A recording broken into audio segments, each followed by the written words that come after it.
Hi friends, ಎಲ್ಲರಿಗೂ ನಮಸ್ಕಾರ. Welcome back to our channel. ಯಾರೆಲ್ಲ ನನ್ನ ವಿಡಿಯೋ ನೋಡ್ತಾ ಇದ್ದೀರಾ, ನನ್ನ ಚಾನಲ್ನ ಸಬ್ಸ್ಕ್ರೈಬ್ ಮಾಡ್ಕೊಳ್ಳಿ. ನಾನಿವತ್ತು ಕಬಾಬ್ ಮಾಡ್ತಾಯಿದ್ದೀನಿ. ಕಬಾಬ್ ಎಲ್ಲರೂ ಮಾಡ್ತಾರೆ, ಆದರೆ ಈ ರೀತಿ ಮಾಡೋದ್ರಿಂದ ತುಂಬ ಟೇಸ್ಟಿಯಾಗಿ ಬರುತ್ತೆ. ಇಲ್ಲಿ ನಾನು ಅರ್ಧ ಕೆ ಜಿ ಚಿಕನ್ ತೊಗೊಂಡಿದ್ದೀನಿ. ನೀವು ನೋಡ್ತಾ ಇರ್ಬೋದು, ಇಲ್ಲಿ ಗ್ರೀನ್ ಕಲರ್ ಪೇಸ್ಟ್ ಥರ ಕಾಣಿಸ್ತಿದ್ದಿಲ್ಲ, ಚಟ್ನಿ ಥರ. ಇದನ್ನು ಕೆಲವೊಂದು ಇಂಗ್ರೀಡಿಯೆಂಟ್ಸ್ ಹಾಕಿ ಸ್ಪೆಷಲ್ಲಾಗಿ ಪೇಸ್ಟ್ ಮಾಡಿಟ್ಟಿದ್ದೀನಿ. ತುಂಬ ಚೆನ್ನಾಗಿರುತ್ತೆ. ಎಗ್ಗು, ತೇಜು ಕಬಾಬ್ ಪೌಡರು, ಗರಂ ಮಸಾಲ, ಕಾರ್ನ್ಫ್ಲೋರ್, ಅಚ್ಕಾರದ ಪುಡಿ ಮತ್ತು ಲೆಮನ್ ತೊಗೊಂಡಿದ್ದೀನಿ. ಬನ್ನಿ ಯಾವ ರೀತಿ ಮಾಡ್ತೀನಿ ಅಂತ ಹೇಳ್ತಾ ಹೋಗ್ತೀನಿ. ಮೊದಲನೇದಾಗಿ ನಾನಿಲ್ಲಿ 2 ಹಸಿಮೆಣ್ಸಿಕಾಯಿ ತೊಗೊಂಡಿದ್ದೀನಿ.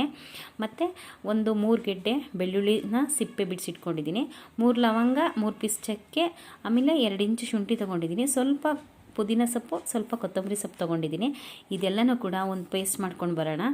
ಈ ರೀತಿ ಮಾಡೋದ್ರಿಂದ ಕಬಾಬ್ ಟೇಸ್ಟ್ ತುಂಬ ಚೆನ್ನಾಗಿರುತ್ತೆ ಫ್ರೆಂಡ್ಸ್. ಒಮ್ಮೆ ಈ ರೀತಿ ಮಾಡಿ ನೋಡಿ.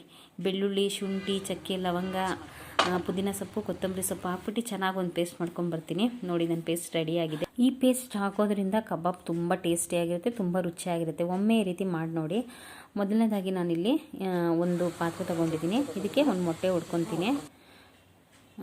ಒಂದು ಮೊಟ್ಟೆ ತೊಗೊಂಡಿದ್ದೀನಿ. ಈಗ ನಾನು ರುಬ್ಬಿಟ್ಕೊಂಡಿದ್ದೀನಲ್ಲ ಗ್ರೀನ್ ಕಲರ್ ಪೇಸ್ಟು, ಶುಂಠಿ ಬೆಳ್ಳುಳ್ಳಿದ್ದು, ಅದನ್ನು 2 ಸ್ಪೂನ್ ಹಾಕ್ಕೊತಾ ಇದ್ದೀನಿ. ನೋಡಿ, ತುಂಬ ಟೇಸ್ಟಿಯಾಗಿರುತ್ತೆ ಈ ರೀತಿ ಮಾಡೋದ್ರಿಂದ. ಈಗ ನಾನು 1 ಸ್ಪೂನು ಅಚ್ಕಾರದ ಪುಡಿ ತೊಗೊತೀನಿ.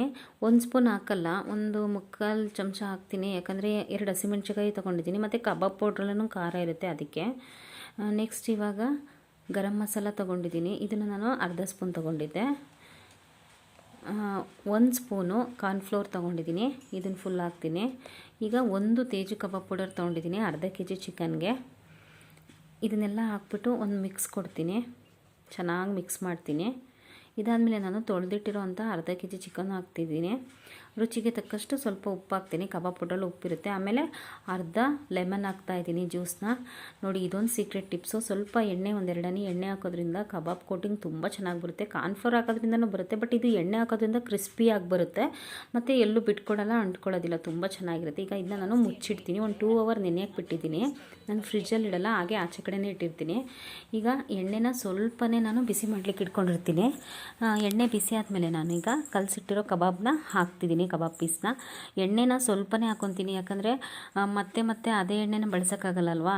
ಈ ಎಣ್ಣೆ ಕಬಾಬ್ ಮಾಡಿದ್ಮೇಲೆ ನಾನು ಇದನ್ನು ಚೆಲ್ಬಿಡ್ತೀನಿ. ಹಾಗಾಗಿ ಸ್ವಲ್ಪನೇ ಎಣ್ಣೆ ಹಾಕ್ಕೊತೀನಿ, ಸುಮ್ಮನೆ ವೇಸ್ಟ್ ಮಾಡೋದು ಬೇಡ ಅಂತ. ನಾನಿಲ್ಲಿ ಕಡಲೆ ಬೀಜದ ಎಣ್ಣೆನೇ ಯೂಸ್ ಮಾಡಿದ್ದೀನಿ. ಇಲ್ಲೇ ನಮ್ಮ ಮನೆ ಹತ್ರ ಗಾಣ ಇದೆ, ಕಡಲೆ ಬೀಜ ತಂದ್ಬಿಟ್ಟು ನಾನೇ ಬಿಡಿಸ್ಕೊಂಬರ್ತೀನಿ. ಆದರೂ ಕೂಡ ಯಾಕೋ ಒಂದು ಸರಿ ಯೂಸ್ ಮಾಡಿದ ಎಣ್ಣೆನ ಮತ್ತೆ ನಾನು ಯೂಸ್ ಮಾಡಲ್ಲ, ಚೆಲ್ಬಿಡ್ತೀನಿ ಆ ಎಣ್ಣೆನ.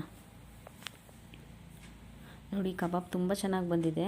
ಒಂಚೂರು ಅಂಟ್ಕೋತಾನೆ ಇಲ್ಲ, ಅಷ್ಟು ಚೆನ್ನಾಗಿ ಬರ್ತಿದೆ. ನೀವೇ ನೋಡ್ಬೋದು, ಒಂಚೂರು ತಳ ಹಿಡಿತಾ ಇಲ್ಲ, ತುಂಬ ಮೇಲೆಲ್ಲ ಕ್ರಿಸ್ಪಿಯಾಗಿ ಬಂದಿದೆ. ತುಂಬ ಚೆನ್ನಾಗಿರುತ್ತೆ. ಒಮ್ಮೆ ಈ ರೀತಿ ಮಾಡಿ ನೋಡಿ, ತುಂಬ ಇಷ್ಟಪಡ್ತೀರಾ.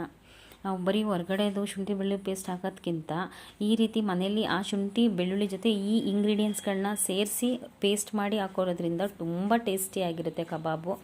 ನನಗಂತೂ ತುಂಬ ಇಷ್ಟ ಆಗುತ್ತೆ. ನೀವು ಒಮ್ಮೆ ಮಾಡಿ ನೋಡಿ. ಮತ್ತು ಈಗ ನಾನು ಪಾತ್ರೆಯಲ್ಲಿ ಪ್ಲೇಟ್ನ ಮುಚ್ಚಿಟ್ಟಿದ್ನಲ್ಲ, ಇನ್ನೊಂದಂದರೆ ಒಂದು ಬಾಕ್ಸಲ್ಲಿ ಹಾಕಿ ಮುಚ್ಚಳನ ಬಾಕ್ಸ್ ಕ್ಲೋಸ್ ಮಾಡಿದರೆ ಇನ್ನೂ ತುಂಬ ಚೆನ್ನಾಗಾಗುತ್ತೆ ಅಂತ ಹೇಳಿದರು ನನಗೊಬ್ಬರು. ತುಂಬ ಚೆನ್ನಾಗಿ ಬಂದಿದೆ ಕಬಾಬು. ತಿಂತಾಯಿದ್ರಂತೂ ಕಳೆದೋಗ್ಬಿಡ್ಬೇಕು, ಅಷ್ಟು ಚೆನ್ನಾಗಿದೆ. ಒಮ್ಮೆ ಟ್ರೈ ಮಾಡಿ ನೋಡಿ. ನಮ್ಮ ಮಕ್ಕಳಿಗೆಲ್ಲ ಕಬಾಬ್ ಅಂದ್ರೇ ತುಂಬ ಇಷ್ಟ ಆಗುತ್ತೆ. ಎಲ್ಲರ ಮನೇಲೂ ಹಾಗೆ ಅನಿಸುತ್ತೆ. ಸಾಂಬಾರಲ್ಲಂತೂ ಒಂಚೂರು ಮೂಸು ನೋಡಲ್ಲ ನಮ್ಮ ಮಕ್ಕಳು, ಕಬಾಬ್ ಆದರೆ ತಿಂತಾರೆ. ತುಂಬ ಟೇಸ್ಟಿಯಾಗಿತ್ತು. Thank you for watching video friends. ಯಾರೆಲ್ಲ ನನ್ನ ವಿಡಿಯೋ ನೋಡ್ತಾ ಇದ್ದೀರಾ, ನನ್ನ ಚಾನಲ್ನ ಸಬ್ಸ್ಕ್ರೈಬ್ ಮಾಡ್ಕೊಳ್ಳಿ, ಮತ್ತು ಒಂದು ಲೈಕ್ ಮಾಡಿ. ಕಬಾಬ್ ತುಂಬ ಚೆನ್ನಾಗಿದೆಯಂತೆ. ಕಬಾಬ್ ಆದರೆ ತಿಂತಾರೆ ಮಕ್ಕಳು, ಸಾಂಬಾರಲ್ಲಿ ತಿನ್ನೋದೇ ಇಲ್ಲ, ಮಟನ್ ಅಂತೂ ತಿನ್ನೋದೂ ಇಲ್ಲ. ನಮ್ಮ ಕಬಾಬ್ ಅಂತೂ ತುಂಬ ಚೆನ್ನಾಗಿ ಬಂದಿತ್ತು ಫ್ರೆಂಡ್ಸ್. ನನ್ನ ಮಗಳಿಗೆ ಕಬಾಬ್ ಅಂದರೆ ತುಂಬ ಇಷ್ಟ.